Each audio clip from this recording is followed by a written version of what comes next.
Hello A&P students and welcome to Chapter 24, the urinary system. We will be focusing on the physiology side of things with these videos, and I hope that they are helpful for you as you work your way through this system. We will start our discussion of urine formation with the first step, and that is glomerular filtration. So the main job of the kidneys is to filter the blood. And in doing so, it accomplishes a number of extremely important tasks for the body. The kidneys filter approximately 180 liters of blood per day. Considering that the average human contains 5 to 6 liters of blood, that means that the entire volume of blood gets cleaned out about 30 times per day. Wow, the kidneys work hard. This filtering allows the kidneys to remove metabolic waste and foreign substances, regulate the concentration of the various electrolytes, ensure long-term acid-base balance of the body, and regulate the total volume of water and concentration of solutes as well. This is extremely important in maintaining proper blood pressure throughout the body. So exactly how do the kidneys accomplish this task? The mechanism of urine formation is accomplished through three processes that are occurring at the functional unit of the kidney, known as the nephron. If you're not familiar with the microscopic anatomy of the kidney, it would be a good idea for you to pause this video and go over the terminology associated with the nephron so that you can follow along as I go through this video. So the three processes of urine formation are glomerular filtration, tubular reabsorption, and tubular secretion. The nephron is a fairly long tube that contains within it fluid that begins as a filtrate and becomes urine. By the time the filtrate becomes urine, 99% of the water and solutes that were filtered out of the blood get reabsorbed back into the bloodstream. This picture from your textbook simplifies the three processes, showing where they occur and in which direction the substances move. At the renal corpuscle, we see number 1 is the movement of substances from the blood into the capsular space, and this is the process of glomerular filtration. At number 2, we see movement from the renal tubules back into the bloodstream at the peritubular capillaries. This is called tubular reabsorption. And at number 3, we see the movement of substances from the bloodstream back into the renal tubules, and this is tubular secretion. One of the most difficult concepts for students of renal physiology to grasp is this understanding of the direction that the water and solutes are moving. When you are studying for exams or are in an exam, ask yourself, what is my perspective? Where is this substance and which way is it moving? Is it already in a tubule and possibly moving out, or is it in a capillary and moving out? Or maybe it's in a tubular cell and could be moving in either direction. If you're looking at a picture, get oriented so that you know exactly what you're looking at. Now let's start the dialogue of urine formation, and we will begin at the renal corpuscle. Recall that the corpuscle is the coming together of two systems, the circulatory system at the glomerular capillaries and the renal system at the glomerular capsule. The glomerular capsule is a double membrane structure. The outer membrane forms a bowl to capture filtrate which collects in the capsular space, and the inner membrane of the capsule is intricately coupled with the wall of the glomerular capillaries.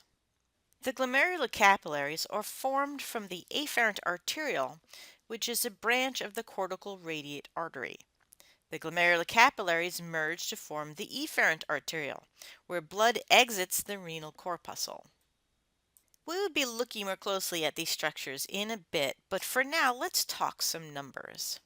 We want to look at these numbers to give us some perspective on the magnitude of the work that is being done by your kidneys on a daily basis. Let's recall that the average human has between 5 to 6 liters of blood in their vascular system. Let's stick to the number 6 to simplify the math.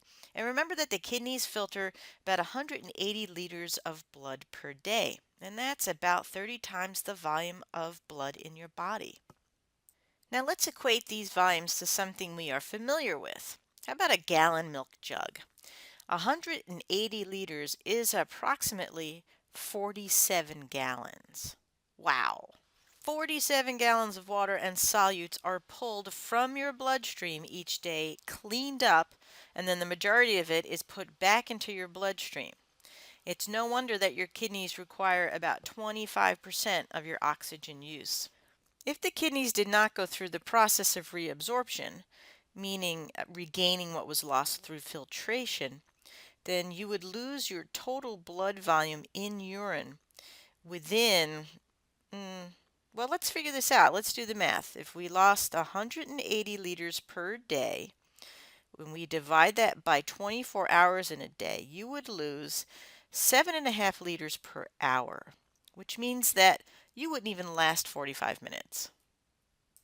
Some more math will show us exactly how many times a day all of your blood plasma is filtered.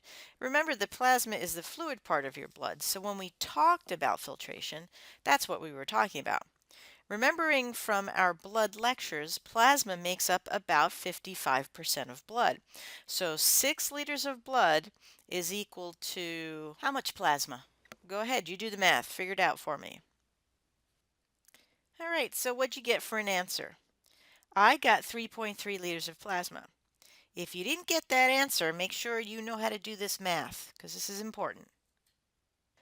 The amount of blood that flows through both kidneys in 1 minute is 1.2 liters, but that is the number for whole blood.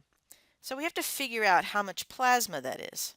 So how do you think you do that? Why don't you pause the video and figure it out, and we'll compare answers when you get back.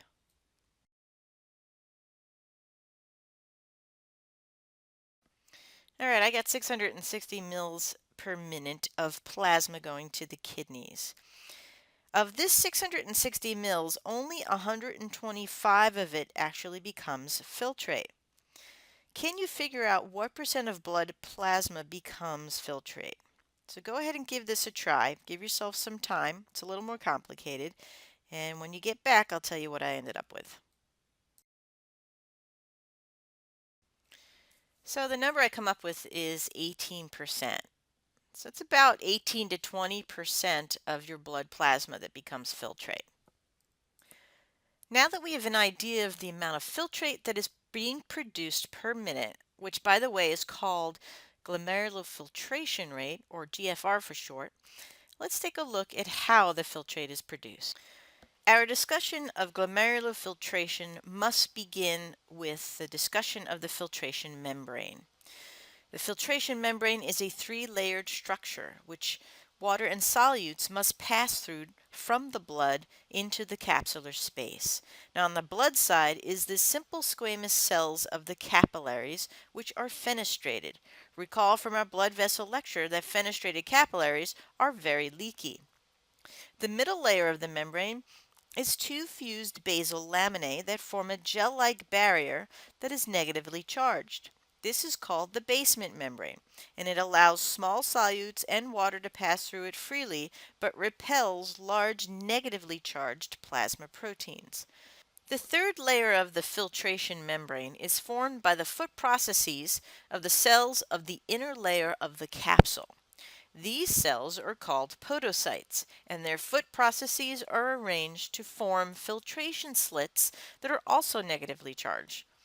These three layers form a membrane that allows solutes up to 3 nanometers wide and water to pass through to collect into the capsular space. To understand the forces involved in driving filtration, we need to look at the pressures within the capillaries and the capsular space. The glomerular capillaries are a specialized type of capillary bed known as a portal system. In the digestive system, we saw a portal system involved with the liver, and this was a low-pressure portal system. In the kidney, we have a high-pressure portal system. Where we have two capillary beds, the glomerular capillaries and the peritubular capillaries, fed by high-resistance vessels, the afferent and efferent arterioles. Arterioles are able to change their diameters drastically, and so they can control not only the rate of flow, but also the pressure within the capillary beds. This control is extremely important for the kidneys to be able to regulate blood volume within the body. Normally, the diameter of the afferent arteriole is larger than the efferent arteriole, and the efferent arteriole is a high resistance vessel. That means that the blood entering the glomerulus is under a high degree of pressure. A wider inlet with a narrower outlet will cause the blood to slow down and the pressure to be higher within the capillaries. Let's remember back to our previous discussion about filtration from our blood vessel chapter. The type of capillary bed that we have here is typical at the tissue level for capillary exchange. The pressure at the beginning of the bed, which is the arteriolar end, is about 35 millimeters of mercury, and it drops down at the postcapillary venal end to about 17 millimeters of mercury. Now, these numbers are quite variable depending on the area of the body, but what is most important here is that from one end of the capillary bed to the other, the forces change so that at the arterial end, filtration is favored, whereas at the venal end of the capillary bed, reabsorption is favored. Turning our attention back to the glomerular capillaries, we see a different story. Within the glomerulus, the more narrow efferent arteriole maintains a higher pressure within the glomerular capillaries. Therefore, filtration is favored all along these capillaries. The efferent arteriole branches into peritubular capillaries, which is now a low pressure system, and at this point, reabsorption within the vessels is favored. The forces at work here are the same type of forces that we saw at the tissue level. Pressure within the capillaries is referred to as hydrostatic pressure, and it will have a pushing effect within the blood, causing water and dissolved solutes to leave the bloodstream. Now, opposing this force is colloid osmotic pressure from the large negatively charged proteins that are held back within the blood by the filtration membrane. In a healthy kidney, there is little to no protein in the capsular space, so there would be no colloid osmotic pressure to pull water from the bloodstream. There is a small amount of hydrostatic pressure that opposes filtration within the capsular space. Taking these three main forces or pressures into account, there is an overall net filtration pressure of about 10 millimeters of mercury. This may seem like a small number, but it is a big enough number to get the job done. Remember, the kidneys produce 125 milliliters of filtrate every minute. That is a very large volume of fluid in a day. The last thing I want to look at in this video is how the body controls the glomerular filtration rate. It is critical that the kidneys be able to make moment-to-moment adjustments to the GFR to accommodate changes in the internal and external environments. To understand this regulation, we need to look one more time at the vasculature of the nephron. Let's use an example of a garden hose for the vessels that make up the glomerulus. The afferent arteriole is hooked up to the water supply, so it is the inlet, and the efferent arteriole is the outlet. I've poked holes in the loop representing the capillaries in the filtration membrane.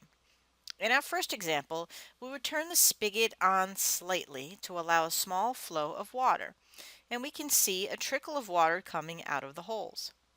However, in the second example, if we turn the spigot to allow more water, which would be analogous to dilation of the afferent arteriole, we get more pressure within the hose, causing more water to leave the holes in the hose, representing an increase in glomerular filtration rate. In class, we will discuss the changes that might occur if the diameter of the efferent arteriole were to change. Perhaps if someone were to step on the end of the hose, reducing the flow of the water. So be ready for that discussion in class. And I'll see you then.